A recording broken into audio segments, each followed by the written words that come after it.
Chelsea Boulevard in Boston. Blizzard warning remains in effect from midnight tonight to 5 a.m. Eastern Standard Time Sunday. Blizzard conditions expected. Total snow accumulations of 18 to 24 inches with localized 30 inches possible. Winds gusting as high as 70 miles per hour. Areas affected include portions of eastern, northeastern, and southeastern Massachusetts. When, from midnight tonight to 5 a.m. Eastern Standard Time Sunday. Impacts include travel could be extremely difficult to impossible.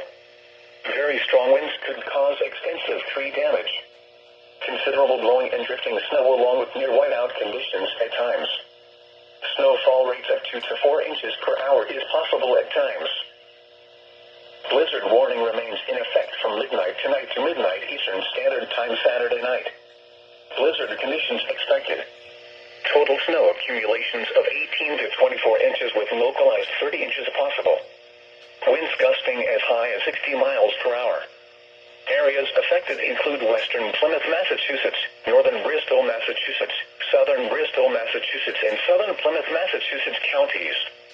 When, from midnight tonight to midnight Eastern Standard Time Saturday night. Impacts include travel could be extremely difficult to impossible. Strong winds could cause tree damage. Considerable blowing and drifting snow along with near whiteout conditions at times. Snowfall rates of 2 to 4 inches per hour is possible at times. Blizzard warning remains.